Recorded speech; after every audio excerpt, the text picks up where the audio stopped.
I believe there were things we needed to be scared of.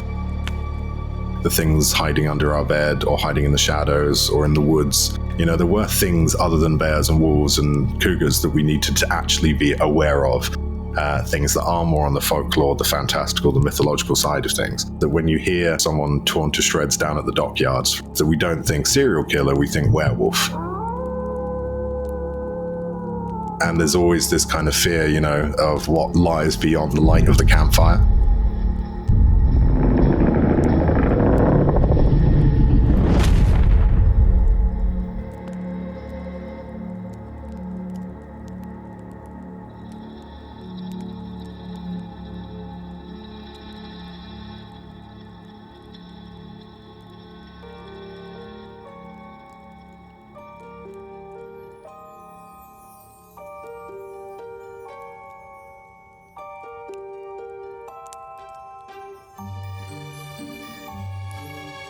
This is your nautical lantern on the dangerous seas of darkness.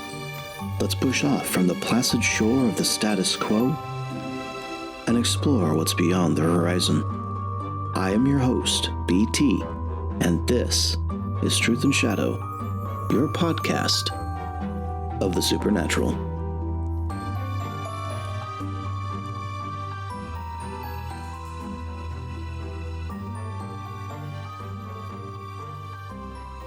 Imagine a quiet woodland at night.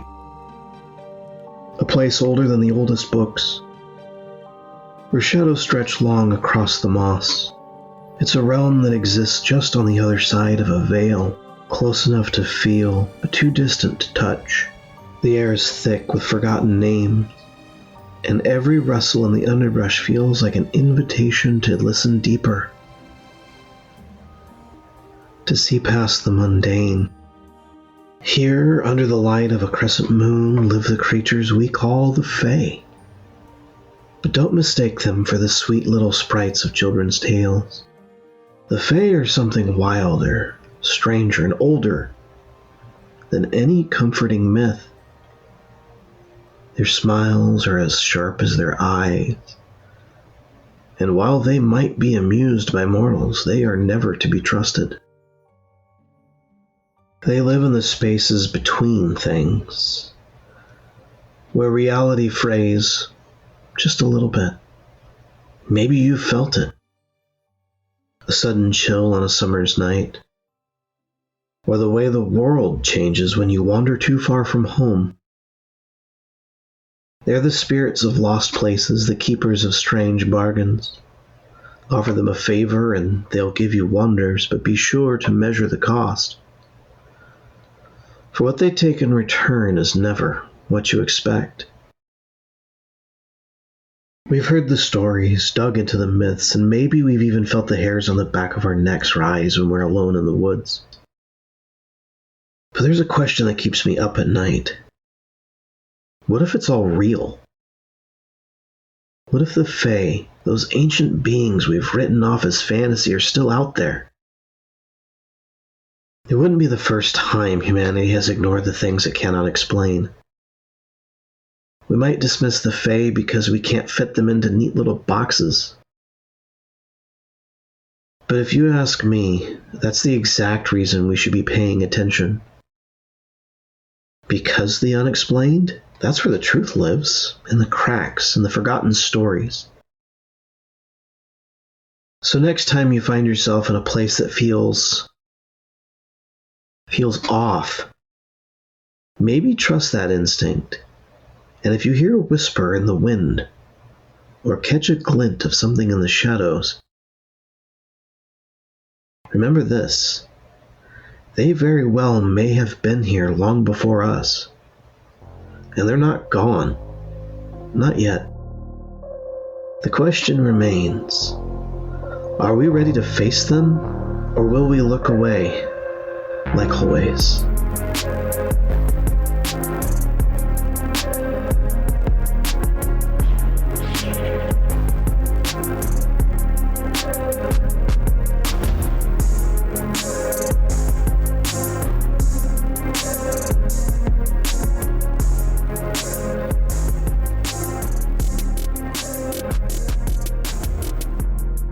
returning once more to talk about the fantastical, mystical, and whimsical is author, Scotch whiskey aficionado, dreamer of dreams, traveling man, Ben Gailey. Welcome back to the show. Hello, hello. Great to be here. Thanks for having me back. Of course. It was wonderful the last time. We had a great chance to talk about where you were and what was going on with with your Emaneska series and the Kickstarter that had become part of your brand. And now I was curious, it's been a while. I wanted to know what's new with Ben. Ooh, lots of things going on. I never rest. Since last time, I've been focusing on the Bloodwood Saga. So we are now 2 books out of 3. So Demon's Rage, the second book, came out earlier this year. I'm working on the Skeleton book 3, which is also the last book of a trilogy, but also the last book of the sort of 7-8 book, plus all the short stories, cycle of Emaneska. So that's really fun. Today, what am I doing today? I'm writing a completely random short story for a new collection that's being put out. So yeah, lots of things going on, lots of travel lined up. Just enjoying BC as well. Can't complain. It's getting into summer. Nice. It's getting into the nice weather, isn't it?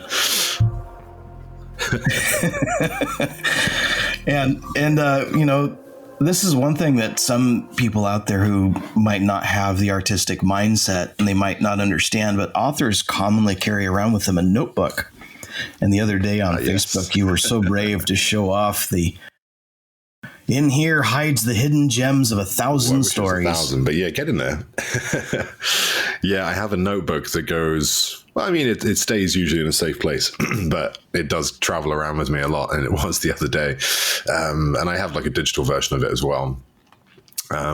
Basically, it's just my kind of ideas book, and I like writing them down. I like having this actual physical journal of ideas, and it goes back years and years, even decades. Well, not decades plural, but at least a decade and a bit. It's just sometimes it's just one line. I was looking through the book yesterday to generate the short story idea and to figure out if there's an idea in there that would perfectly suit this short story brief or short story collection that I'm writing for. And I just found one that just said Orc Samurai. And I was like, okay, don't remember coming up with that one, but it's an idea. And apparently my partner Rachel was reading through it as well, just to see if there's any ideas that grabbed her, which is always useful. She's the only other person that's ever flipped through that book. There was one that just, I think I kept like going through a season of watching sort of buddy cop things. I think I was watching a lot of True Detective, or I don't know, Die Hard 3, Lethal Weapon. I can't remember what I was watching.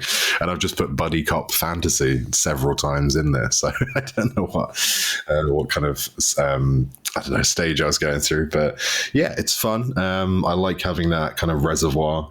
It's a good practice for an author or a creative type in general, is to have a digital or physical or some sort of repository for the ideas that just strike your brain every now and again. Because some of the best ideas will literally just be triggered by someone else's words, a line in a song, something, a one line in a film or a movie or TV show, something you see. And it's, if you can't, if you don't have a watertight memory, there's a chance you might forget that absolute flash of inspiration. So I always write every idea down, even if it's as silly as, what's the other one? Orc Poirot. That was a silly one I found yesterday, but I kind of like it. It's kind of like the idea of an orc thief, it's like, no, you don't see me, you turn around. That's it. Like, all right, yeah. I'm sorry. That's it. An orc who's so successful just through pure intimidation. That would be amazing.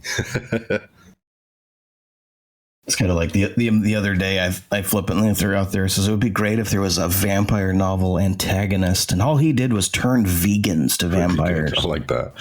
because it would be frustrating for them. Exactly, yeah. What was it? I was watching What We Do in the Shadows, and I just love the idea. I forget his character name. I've only watched 1 or 2 episodes, so if anyone's listening and shouting it at me, that's fine. I'm sorry. But it's the guy who is the energy vampire, and he's the one that he just like kind of creeps around the house and just annoys everyone. But yeah, he goes to a village or a town hall meeting and just sucks the energy out of the room. I love that. I thought that was a really good addition. Right. Because that's necessary. Yeah. No, it was really fun. Just he sat there smiling with his eyes lighting up as he feeds. I thought that it was great. I think it was in the second episode or first episode. I forget. But yeah, really, really clever concept. Yeah. Town hall meetings need to be more boring. Well, we've got some really cool developments going on with your particular brand, and you've recently redesigned the covers for the Scarlet Star Trilogy. That's specifically the 3 books. The 3 books, Blood Rush, Blood Moon, and Blood Feud. And you've gone through and you've redone these. But I wanted to just go ahead and spend some time and let's just talk about what's going on with the Scarlet Star. We'll talk about the inspiration, the involvement, and the creation of the Scarlet Star Trilogy. Sounds good. I mean, the overview of it is it was my second series that I wrote. So back in, I want to say 2014 now, yeah, because it's coming up to its 10-year anniversary, or is at its 10-year anniversary, at least for Blood Rush. So yeah, it was something. I mean, it might have been kind of I don't know. I always think like, should I have just stuck with epic fantasy? I have no regrets in anything I write, but sometimes commercially you might, kind of want to stay in a similar-ish genre. But I wrote 4 books in kind of epic Nordic fantasy for the Emaneska series, and then my brain was like, I want to write something completely different. So it's kind of a shock for my readers to go from kind of cold, Nordic sort of world to a completely rewritten 1867 alternate history sort of steampunk Wild West fantasy. So yeah, that's how I brand it. It's like 3 or 4 genres mashed into one. But yeah, that's literally it. It is a Weird West steampunk alternate history. And it's set in Wyoming, and it's set in a world where it's kind of Victorian era, of course, 1867. Certain things are the same, certain things are very close to being similar. Obviously you have Wyoming, but in this world the kind of west or Pacific coast of America hasn't yet been discovered. It's impossible to sail around. Some of the kind of map topography is slightly different, and it's impossible to get to because of just the wilderness and the kind of the dangers of the western side of America. So it takes years even just to get a couple of 100 miles, if that. So yeah, lots of kind of steampunk kind of additions.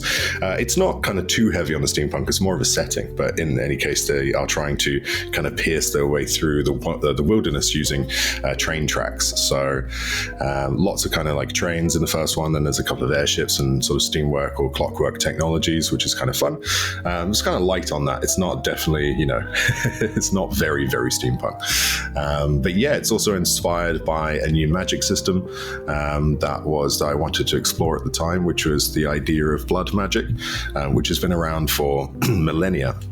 The idea that consuming blood or consuming the blood of your enemy or a certain creature or any sort of different source can infer power or some sort of mystical effect, magical effect. And so yeah, I took that and kind of ran with it. So it's basically blood rushing is the art of using blood and getting magical powers out of blood. Only a couple of people can do it. It's not a very kind of wide-reaching skill. It's kind of kept in the shadows and hidden and suppressed by the powers that be. So yeah, that's kind of the background of it. And then it just follows a kind of spoiled brat called Ton Marion Hark, or Marion Hark, who is basically the son of the Prime Minister or the Prime Lord of the Empire, the British Empire. So he's kind of, right beneath Queen Victorious in terms of power, but he's immediately murdered. And so we kind of start the series looking down on Prime Lord Hark's body in a morgue, and Marion kind of just wondering what to do now, and he's alone, he's an orphan, and so no longer having his family in power, being a very young sort of, teen kid, he's sent to live with his only surviving relative, which is his aunt, Lelaine, and she lives out in Wyoming on the very edge of the frontier, and she is an undertaker. So very, very different to the palaces of London that he's used to. But he's not quite alone. He does have one little sidekick, and I say little because it's basically a sort of 7-8 inch tall fairy.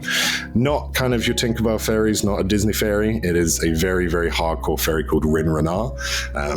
Excuse me one second. So sorry. Hopefully we can cut that out. But yeah, he is a very hardcore fairy or fae called Rin Renar. So I've kind of tried to mess around with the fae myth and make it slightly different. He is an outcast of the Fae kind, or the Fae realms, and basically has some beef with the Fae Queen. And he's, just basically, Marion and Rin came together when Marion just found Rin kind of half dead in the bushes after he'd escaped from the Fae realm. So together they travel over to Wyoming. So it's obviously a journey that they both take, and it's kind of told two different POVs through them, as Rin is kind of glad to escape, and Marion is doing anything he can to find out who murdered his father, and anything he can to get back to London and the world he knows and prefers.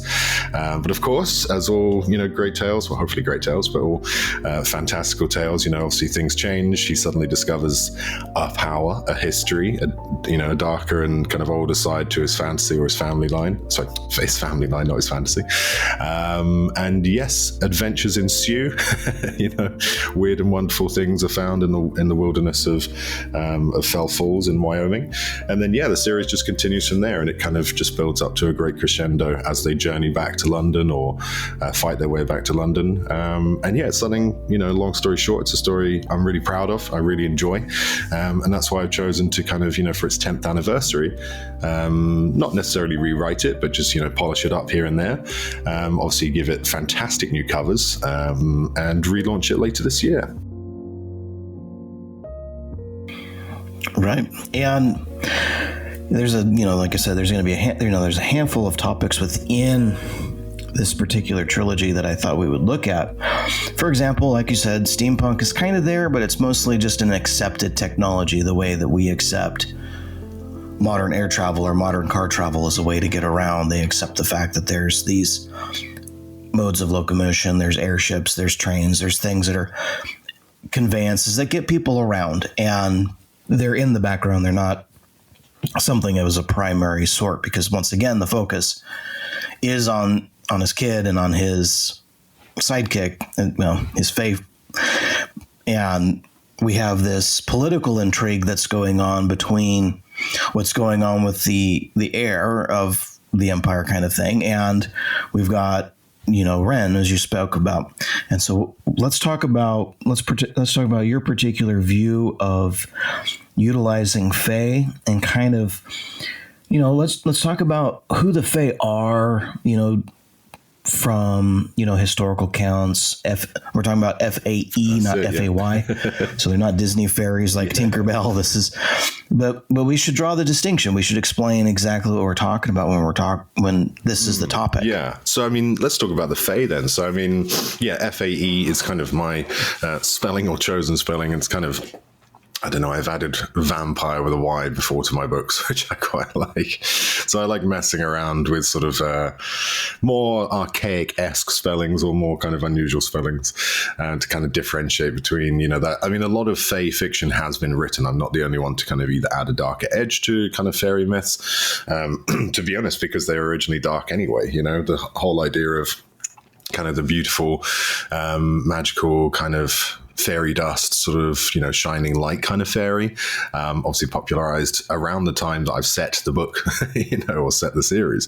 There's some Victorian photos of girls with some fairies, or a girl, I forget the composition of it. It's been a while since I saw this image, but it was part of my research. But it was kind of a very early photoshopped image from, I believe, the late 1800s or early 1900s. And it was a time that really kind of sparked a lot of interest in fairies, and kind of resurgence in the myths and folktales. But obviously in, let's say, Irish mythology or Irish folklore, the Fae exist and they're not necessarily kind and sparkly and magical. Obviously magical, but they're a creature that is, to be avoided. There was, I think in the early, if I remember rightly, in the early 1900s, there was actually kind of weirdly recently, I think this is only about 100 years ago, a man actually blamed a fairy for he went to court for being accused of murdering his wife. I believe he was acquitted because he believed very, very strongly that a fae had taken over his wife or stolen his wife and replicated her completely. And the woman that was in his house wasn't a woman and wasn't his wife. And he ended up obviously killing her because he thought it was a fae. So that belief, was enough to get him acquitted. And everyone in the courtroom and the judge were like, yep, okay, fairies, we get it. They're crazy, creepy beasts. So obviously not to laugh at, a horrible situation, but it's crazy to me that even, not that long ago, and still today, there's, a lot of people that when I was doing my research, there's a lot of belief that still exists. I mean, a lot of us still believe in different types of creatures, different types of myths, and, that's that kind of thing. So fairies kind of belief in it is still very much alive, but actually, it did have real world consequences only recently, in the modern era. So that kind of dark edge of the fairy myth is something I found very interesting, and I wanted to kind of pursue that and put this into the book. And it's also just a fun way to play with scale. Obviously, Rin being only a couple of inches tall, under 10 inches tall, he is basically able to go places that Marion can't. He can spy. They can't fly in my book. They kind of lost the power of flight, even though they do still have wings, like dragonfly wings. They have swords. They have armor. So they are very adept. A fairy can easily take on a human. They're very fast. They can kind of climb. They sort of jump around humans a bit like Yoda does with Count Dooku in episode 2 of Star Wars. And they're also foul-mouthed. They like to drink. They take drugs. They just kind of I don't know, very morally grey, sort of on the kind of more evil side of the spectrum than good. But Rin does have a good heart. He kind of, sees Marion as something to protect and vice versa. Marion kind of saved his life, so he kind of owes him a life debt, but it's not kind of a begrudging life debt. And fairies, in terms of going back to the scale, they kind of exist on a large scale in London. So their actual kind of kingdom is basically set in a park in London, and it's basically at the bottom of a well, but in a gigantic cavern underneath London. They have an empire that's grown alongside the Victorians. Some humans are aware of them, some aren't. They have a queen who is very, very angry at Rin and wants him dead. So she tries multiple different ways of trying to kill him. So the fairies have their own myths, their own methods of transport. They have, their own sort of traditions, and they have a whole, community and a whole society. So it was really fun kind of exploring that. I tried to stay away from other kind of adaptations of kind of fae myth in fantasy that were around at the time in 2014, so I could kind of stay pure, or at least kind of not be influenced by anything. And I hope I've kind of come up with something unique-ish. It's very hard to do that in general. But otherwise, it's kind of, it reflects the human politics that are going on throughout the trilogy, because it's very much a multi-POV story, and a lot of the POV that's being told is the political machinations left behind in London. So we see different characters. Dizali, the family of Lord Dizali. We have the Serped family. Obviously, the Hark family's been ousted and sort of, thrown over to the US in the form of Marion. But there's a lot of backstabbing. Obviously, Queen Victorious, i.e. Queen Victoria. She has, I suppose, she's not really human. She has machinations of her own. She has ideas and strings she wants pulled, and so do other people. So there's a lot of quite literal backstabbing. There's a lot of kind of, just basically political maligning in the background, which goes on alongside the kind of the action of the adventure. It's something that's there's a lot of threads to it. It's kind of not necessarily complicated, but there's a lot of layers going on, and it does kind of dig into my not that I never try to ram a point down someone's throat while they read my books. That's not what I do, but I like to obviously touch on things, hint at things. And even just to make it aware, not necessarily educate, but just kind of there are obviously inspirations that I draw from, or facts of my sphere that I kind of want to involve, things like politics back in the UK, things like that. A lot of politics have happened in the last 10 years in the UK, and they can have found their way into the book a little bit. The kind of the man, the idea of taking on the man, for example, power corrupts, those sorts of themes. Definitely find their way in there. So, lots of stuff going on, basically.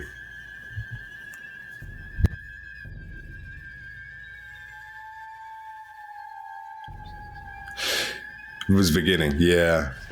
That's it. So we were kind of running off a high in 2012 with the Olympics and the Jubilee and the Royal Wedding, I think, all came at once. God, it's been a while now. So it was a really good time. It was the best of times, and then it was the worst of times, Dickens style. But it was definitely a lot of, obviously I'm English. I grew up in the UK. And I've seen a lot of the UK. I kind of grew up in both the north and the south, and in Scotland and England. And so, I've had a lot of insight into how certain policies or how certain different governments affect different areas of the world. So it's kind of all different areas of the country and different people. And so, there's a lot of that has been thrown in. And the divide as well between the US and the UK. I have, for example, King Lincoln. And the idea of a king is kind of abhorrent to a lot of US people. It's a term of affection and endearment. It's not actually a king. But yes, there's certain areas that I kind of twist in a fun way or a nod, and hopefully not offensive way. But just messing around with history is quite fun, because you can obviously change it. You can make it go a different route, explore what might have happened. There's also a lot of, obviously, white people were not the first in North America. So there's a lot of elements talking about the displacement of indigenous peoples. And that's kind of why I want to, again, I'm not rewriting it, but I want to go through and kind of, double check that I've written it in the right way, that there's no appropriation going on. That I accidentally might have put in 2014 that, I wasn't as educated on those matters as I am now. There's obviously those themes are tackled. There are indigenous peoples and an indigenous race that is trying to survive being exterminated by the government of the US in the book. It's very different to 1867 in reality, but obviously it's kind of similar at the same time. But so there's a lot of different themes. Literature allows us to explore allows us to explore different insights, different ideas, and avenues that we could have explored, as opposed to, because hindsight is always 20/20. We can go look back today and go, use our use the time that we have now and be chronocentric and go, it shouldn't have been done. Well, no, it should not have been done that way, but allow us to explore in fiction exactly how it could have been better. Absolutely, yeah. And I mean, alternative history has always been something I found really, really interesting ever since Noughts and Crosses by Mallory Blackman.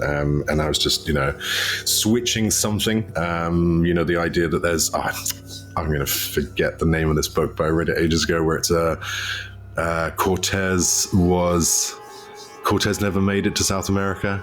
Basically, in the Aztec Empire became a modern day empire. I forget what that book is called, but it's fantastic. But those two examples were literally, what kind of inspired me in sort of around 2012, 2013, when I started really kind of focusing on this trilogy. That was, it's just something that, with respect to history, you can kind of mess around with and have fun, if that's the right word. You can kind of rearrange and see what interesting alternatives, and that's obviously why it's called alternative history. But alternative histories can come out with, and what stories that might tell, or what kind of mirror you can kind of turn on modern day or our history with those adaptations or those changes.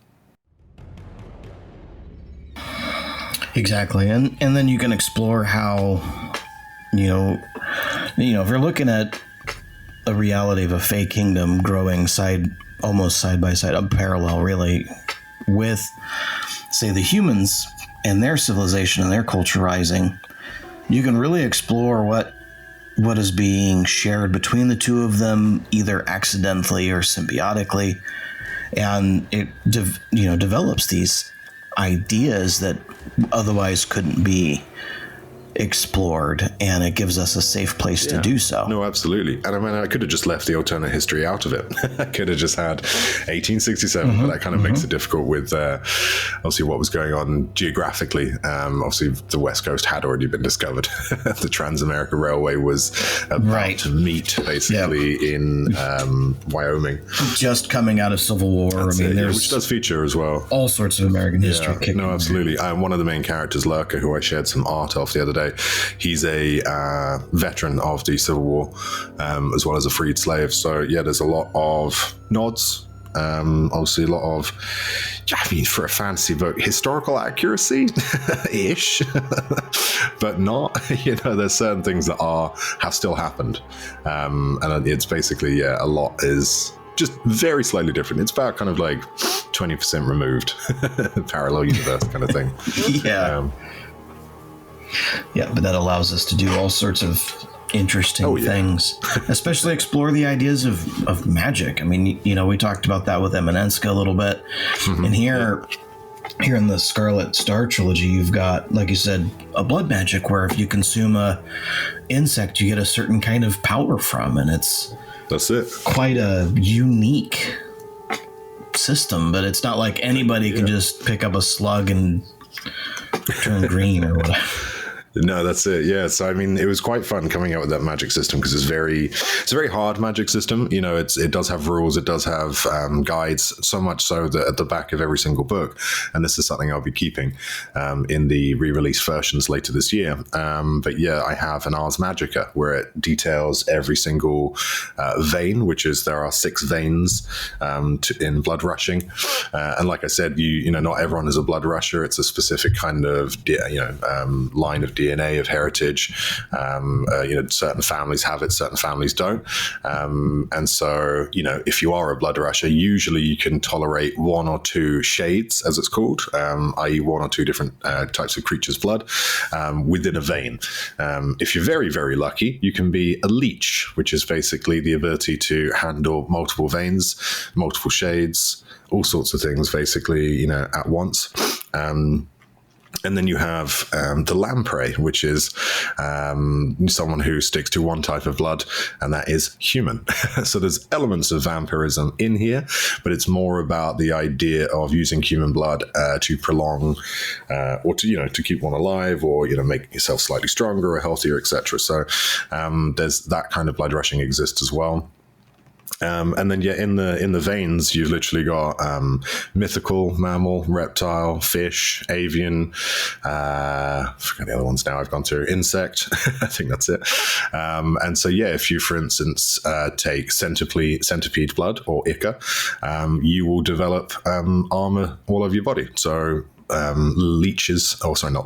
rushers who can tolerate that have a name. So some veins or some shades will have a nickname. So they're called the Black Knight.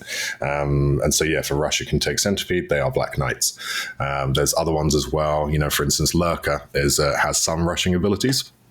And so he takes magpie blood, and he can sniff out gold and other precious gems. That's what magpie blood gives you. So each blood has an effect, which is really fun from a fantasy author perspective of just sitting down one day. And even though most of them don't actually appear in the book because I've written hundreds and hundreds down, well, 100, I'd say a couple of hundred, it was really fun just going through and thinking, I don't know, what would a Komodo dragon give you? What would bald eagle blood give you? What would bear blood give you?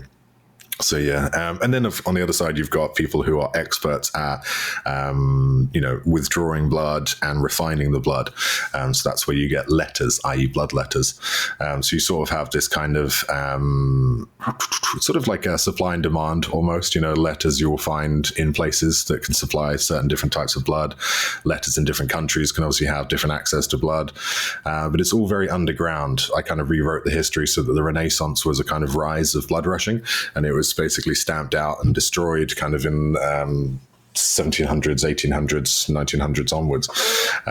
So yeah, it kind of basically has become this underground art or an sort of method only for the rich or the lucky. And yeah, it's kind of, it underpins the society. It's got its own history in the society, but it was such a fun system to come up with. Complicated, but it's not for the reader, just in the background. And it's quite interesting. It was very interesting for me. And at the time, it was unique-ish, I will say again. It's very hard to be truly unique. I'm not the first one who's done blood magic. I won't be the last, but it was my take on it. And hopefully, there's some uniqueness there.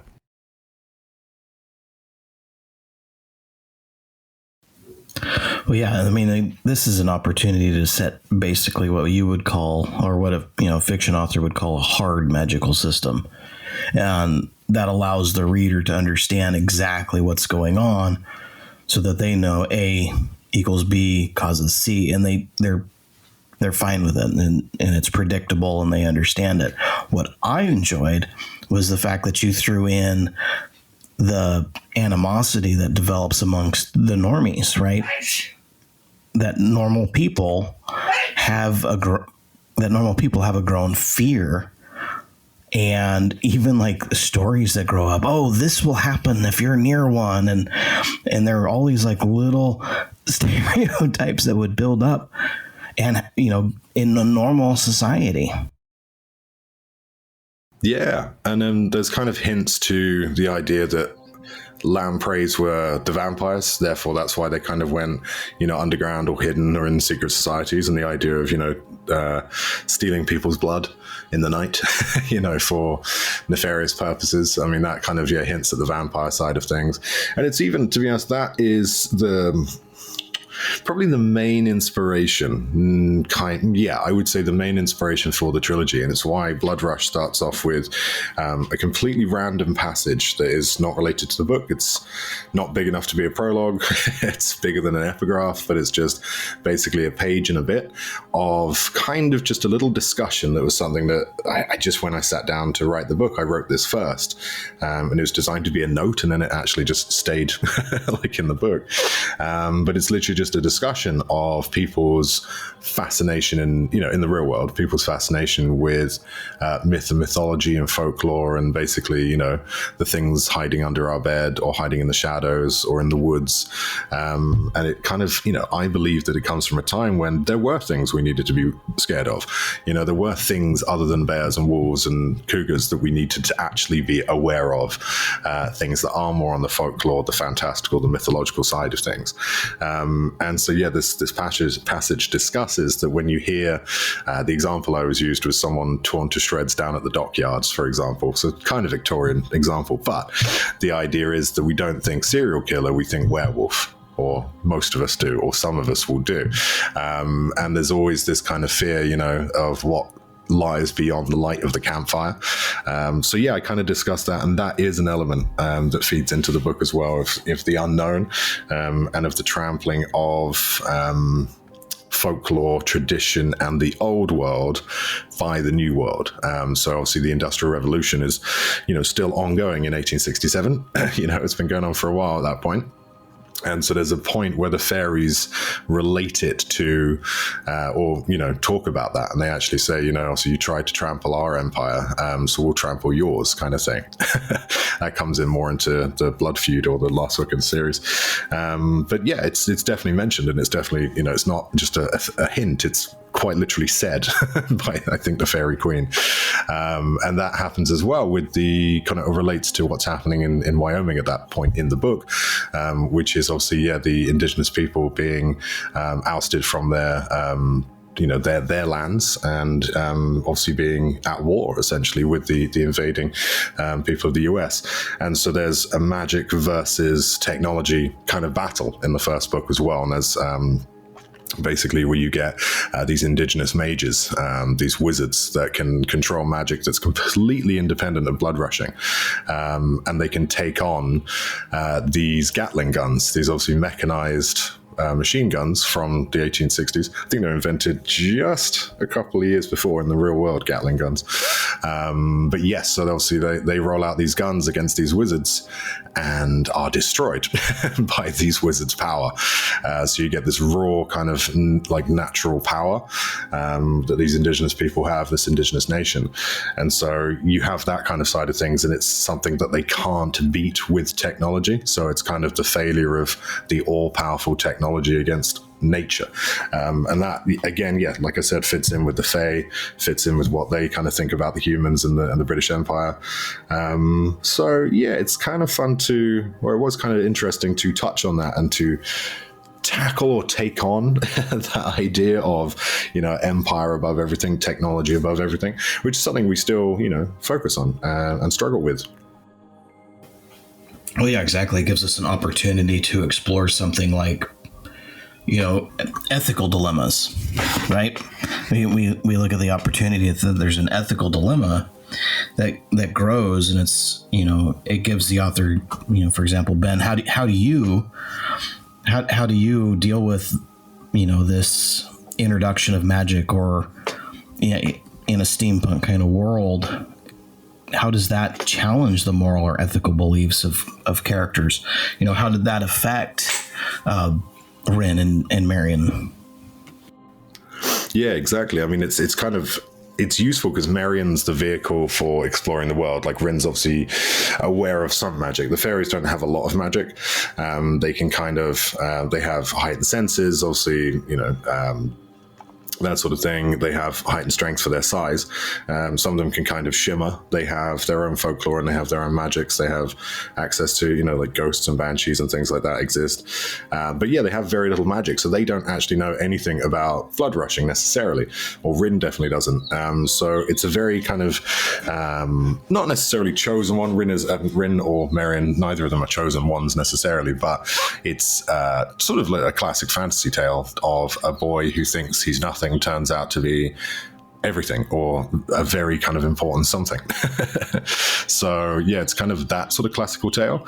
But it's quite interesting it's useful that Marion knows absolutely nothing and hates Wyoming and hates this steampunk Wild West world, and is then slowly kind of introduced to all the facets. So I use him as a vehicle to kind of educate the reader or to show the reader the world. And then, obviously the kind of dilemmas or moral aspects that they encounter, or essentially the discoveries they make, I balance off between how Rin feels about it, how Marion feels about it, because they are very different people. In a sense, or different characters with different mindsets. So it's interesting how that dynamic develops, so that I could, provide a comment or a discussion kind of naturally as well, without it being forced, which is good. And all the way through it as well, you have Rin's diary, which sort of runs up to the start of the book, not concurrently. It's sort of like a prequel story that runs concurrently with it, so you're kind of finding out more about Rin's, why he's running, why Queen Sif hates him, what he did, for example. So yeah, you have that as well, and you have kind of a moral ethical dilemma there. And of course, with the political backstabbing, there's a lot of morals and ethics going on and being discussed there as well. Does a queen have the right to rule? Where the hell did this queen come from? What is she? Who runs the parliament? Who runs, which is called the Emerald Benches? Who runs the government? Who runs the empire, and why? Does the empire have the right? Does the US have the right? Yeah, it's kind of, there's a lot going on. It's because there's, like I said, there's a lot of threads, a lot of themes. So there is, naturally, without being too heavy, it's a very action-packed fantasy tale. But yeah, of course, there's a lot of morals and ethics and dilemmas that come across, especially with even just the main storyline of who killed Marion's dad. What are the dilemmas there? Was it someone he knew? Was it someone he loved? Was it someone he hated? really take revenge. So there's kind of like base morals, and then there's broader morals as well, broader ethics. And then earlier we were talking about it was the Michael Cleary case. Michael Cleary and Bridget, his wife, he believed that she was abducted by the fairies, replaced by a changeling. That's it, right? yeah. And in the late 1800s in Ireland, that was literally the O.J. Simpson trial of the decade. Because it was followed.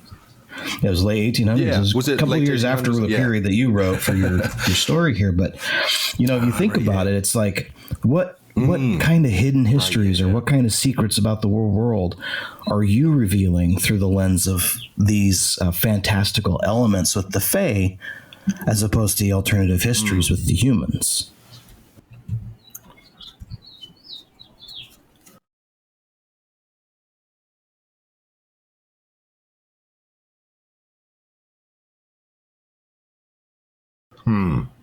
Exactly, yeah. I mean, it's interesting because you can still go to places in Ireland where they have what are called fairy forts, which, just ringed mounds, essentially, in fields that even farmers now won't go near or try to avoid. That was a wealth of intrigue and mythological, just myth and folklore, to be honest, when I started. And that also, blew my mind. That, like you said, with the O'Leary case, it's just, I can't believe that verdict was reached. It feels too modern for that, for that kind of thing to happen. But no, it still exists. I think, I'm trying to rack my brains because it has been 10 years since I did all this research, and some of it has been replaced by other research. But I feel I want to say South America, there was a similar case in more recent times, like post 1950, where it was a mythological creature was blamed or kind of used in a defense. I'm gonna have to look that up and remember what that is. Well, we had like the Mothman and the case where the bridge collapsed, and people said that they saw this cryptid entity kind of as a prophetic sign. Yeah, and he's been seen multiple times as well since and before. Yeah, in all places of the world. It's a very, very good example, actually. Or even just, I grew up, what was it? I mean, half an hour, 40-minute drive from Loch Ness. So, I grew up on the story of Nessie. To be honest, even as a grown man now, I still believe. I will take some scientific kind of explanations, and I will kind of ignore some other scientific explanations or proofs that it doesn't exist. But I like the idea that it exists, and it's pretty harmless. But there are places in the world, or there are societies, or peoples in the world that their folklore is right up there with fact, science, and everything they see before their eyes. They do believe as strongly in elements of their myth or their history or folklore as they do in, I don't know, Big Bang Theory, or not the TV show. See the laws of physics, maybe the TV show, or the fact the sky is blue, or planes can fly through various scientific principles. So it's really fascinating when you do discover that, and that's actually what I've experienced a lot here. The indigenous people that I've met in BC is just, it's very, very kind of fascinating and also inspiring to see the people I've met, the way that they talk about folklore. It's not a fun story that is told to kids. It's not something that's like we kind of view Egyptian mythology or Greek or Nordic mythology now as people outside of those kind of areas. They just believe it. It's not even a religion. It's just a belief, and it's fascinating, and it's really like I said, inspiring. So that kind of going back to what we said, that's kind of what I wanted to explore, and to show that there is. Even though it's alternate history and it's not quite our world, it's designed to show that actually there are these things hiding in our worlds. I believe that there are, at least. There's things that, the woods, the amount of forest you have in Canada. Sasquatch is another one. And I would have laughed at Sasquatch. That was one that I wouldn't kind of like agree with, like, nah, come on. Like Nessie's real, but for some reason Sasquatch isn't, which is ridiculous. But since moving here and hearing these stories from people who have sworn on anything they can swear on that they have seen it or heard it, there's multiple stories of people of the West Coast nations encountering a creature in the forest that fits, the various descriptions of Sasquatch, and it's something that now I genuinely come to believe in. Absolutely. And it's a really stories of people who trade with them. I mean, it's a crazy level of stuff. I mean, but in the UK, you guys had Black Shuck. I mean, do you want to talk about that? I mean, all of these things, they come along. Yes, yeah, or the Beast of Bodmin Moor, yeah, which apparently does have a very. Yeah, apparently that's got a very, I don't know, there's multiple times I've looked into it, and sometimes your brain just overlays what if it's true or false with the wrong answer. But no, apparently that was an escaped big cat, or a breeding pair of big cats that were let go from a circus back in the 40s or 50s or even earlier. I forget when that was, or somewhere around that time. And it's an interesting idea. But again, that's, humans don't cover every single square foot of the planet. And I don't think we ever do. And never mind the oceans and the things living in there. So yeah, there's just so much chance. And there's things like the uncanny valley. And, why do we subconsciously, or even deep in our kind of, more kind of like proto brains, why do we have that weird kind of knack to spot whether a human is a human or not? Why does things like AI, why does it kind of trigger our brains? Because it's not quite human enough. It's not a photo.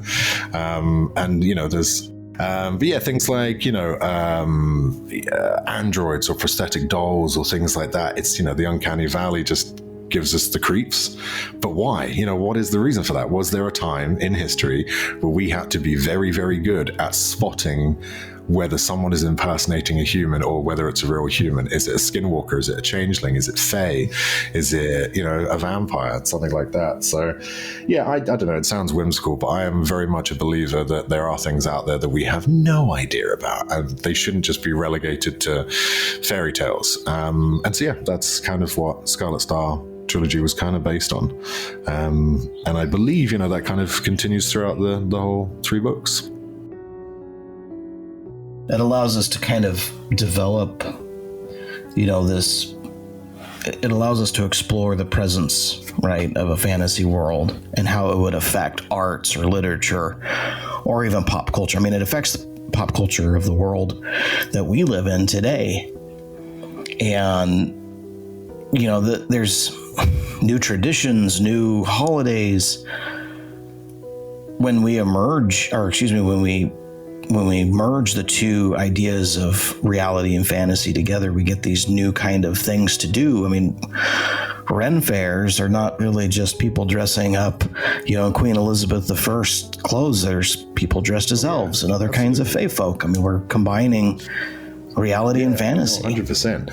And I think that's, we have a fascination for a reason. Fantasy is one of the most popular genres for a reason, or SFF in general, speculative fiction, weird fiction. And it's, something that's incredibly, important to me. And it's why I grew up, writing fantasy essentially, or why I was immediately drawn to it, is because I grew up on Nordic and Greek mythology, and also Brothers Grimm, Hans Christian Andersen, and that all dealt with, you can be walking along the road, returning back from whatever war was going on at the time, and suddenly you meet a witch and your entire life changes.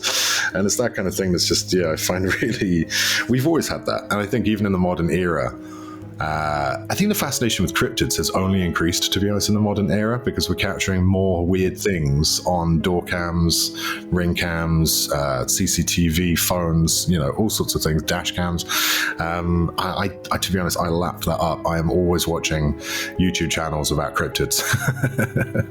And yeah, it's something that I think we've become, don't know, as kind of, it's going to sound very poetic, but as our skyscrapers get bigger and our cities get bigger, and our kind of the natural world is pushed further and further out, it's going to start, if there are things, which I do believe, it's going to start clashing more and more, and we're going to be seeing more of these things. Same with the UFOs. I mean, that's a whole different podcast, but Similar sort of feeling with UFOs. It's the idea like, can we be alone in the universe? Are we alone in the woods? That sort of thing.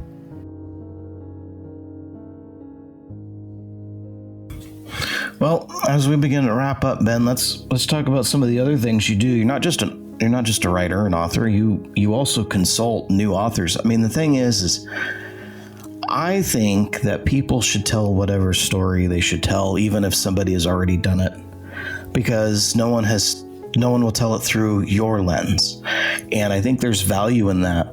Let's just talk about how you've consulted with other authors and that little aspect of your life that not a lot of people know about. Yeah, it's something I started. So I started writing. I was writing since I was a kid, since I was about 10 or 11. That's when I first started writing books. When I first published in 2010, I'd been writing for a couple of years and obviously struggling to get through the self-publishing phase as well, because in 2008, 2009 and 10, it was the Wild West. It was literally like the Scarlet Trilogy setting of self-publishing. Lots of weird things going on. Lots of conflicting advice. There still is a lot of that, but KDP, Kindle Direct Publishing, had only just launched in 2007. So, the big change in the industry was, it was underway, but it was kind of, I don't know, a lot of people were being scared. Or, everyone's like, oh, the ebook is the death of the publishing industry. It was that kind of phase. So I made a lot of mistakes back then. When I was first publishing, I had to publish on a very, very strict budget because I was penniless. I was a penniless music student, working terrible bar jobs at the time.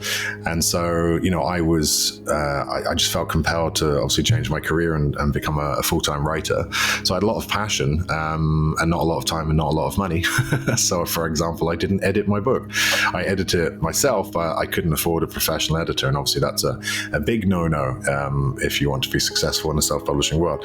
I've since re-edited it. It's absolutely fine now. It's all good. But, I made those kinds of mistakes. I spent months and weeks researching different publishing platforms, getting to grips with them, learning, the limitations, how they worked.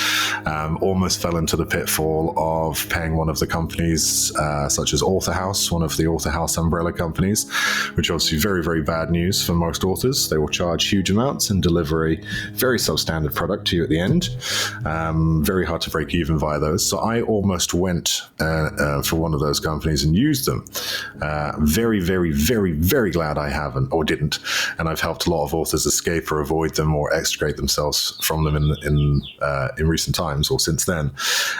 So all of that kind of trial and error, all of those mistakes, all of that learning, I'd found my way through, and I found a great way to do what I needed to do. So in 2011, I started speaking at events in the UK, book fairs, London Book Fair, a couple of universities and things like that over the next couple of years. And I was chatting to another author one day, and she did the same thing, or just started doing kind of consultation and helping authors find their way. And so, she said, why don't you do the same thing? And I thought that sounds like a great idea. So I set up my company Shelf Help, my little pun that still exists. And so, ever since then, I have basically offered courses. I've done courses, online courses. I've done events in person and online. But primarily I do one-to-one consultations, and I help people self-publish their books. I help people market their books, which is kind of primarily what I do these days. Self-publishing has become a little more standardized. So I work with dozens of authors each month, or from all over the world. I've worked with probably up to thousands of authors now over the last 12, 13 years. And spoken at places like the London Book Fair, the Book Expo America several times, multiple UK universities. Here in Canada, I've spoken, given events. Where else? I was a Guardian Masterclass tutor for a while, which was kind of crazy. One of the highlights of my consultancy career, which is great. I think I was probably not the youngest, but I was definitely one of the youngest masterclass tutors, at least then I was, which was fantastic. And so, yeah, spoken in front of a lot of people, large crowds, big crowds, huge crowds, and then individually. So it's something that I really, really enjoy doing. It's honestly putting a smile on a fellow author's face, or just solving what seems like the biggest problem for this author, but it's just, it's something that is, quite standard for an author who's been in the, the industry for a little while or published multiple books. Because there's a lot of fear, right? There's an idea that you're going to click the wrong button and it will, ruin your book, or publish the wrong thing, or completely ruin your chances of making money from your book. So there's a lot of worry and fear and doubt, and still conflicting information, even though there's this standardization almost now. And there's still a lot of choice. There's still, different methods and different platforms you can use. So yeah, just removing that fear and that worry. I was talking to an author, when was it? What day are we? Monday. Yeah, this is about Wednesday last week. And they were just kind of going out their mind, just trying to decide what to do on this one thing. And it was I could see, they couldn't see the wood for the trees, but, with the experience that I've got and other authors have, it's something that we can just be like, oh no, just change this and you're good. And just having that and being able to help an author, get rid of that stress and just be like, oh no, this is really simple, don't worry about it. And you can literally hear it and just be like someone going, oh thank God, okay, good. And then they can move on. And just, helping authors prioritize, helping authors support themselves, support their families, raise money for charities. It's been an absolute honor and a pleasure doing that over the last 13 years. And I probably won't stop. In fact, I've got 2 authors today I'm helping after this podcast recording. So yeah, and then a couple more later this week. So yeah. Oh, it's a great way to help you guys out. I've made a lot of friends, and it's, it's great working with any different type of author, but when it's a fantasy or a sci-fi author, it's great seeing them in the industry and seeing them, on in the book community on Twitter, for example, months or, a couple of weeks down the line. And then you actually, make an author friend as well as an author client, which is nice. That's right. Cool. All right, Ben, we're almost done here. Any final things you want to just run over with your busy schedule plans, things, etc., what we got expecting, so on and so forth? Yeah, sure. So hopefully by the end of the year, there will be obviously the third and final Emaneska and Skallison book out, To Kill a God. Early next year, you'll also have the third book in Bloodwood Saga, Demons, working title of Demon's Revenge, we'll see. Then otherwise, by the end of this year, you should also have the relaunched Scarlet Star trilogy out as well. You will have another short story or two will appear. So lots being launched, lots being written and released this year and the start of next. So yeah, if you want to check any of it out, you can go to linktree/Bengali or just bengali.com. I'm basically on every platform and very easy to find. So you can find there. I have a free short story as well on my website if you want one of those. All sorts of maps and things you can dig into. Otherwise, yeah, that's pretty much it for my schedule. And that's pretty much it for where you can find me. But I will just be working away throughout the year as always. Wonderful. Well, thanks for coming back on the show, Ben. I hope you have a great rest of your day. And great to chat to you.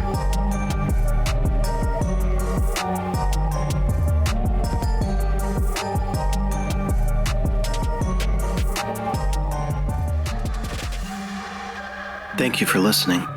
This is a free podcast based upon the value for value model.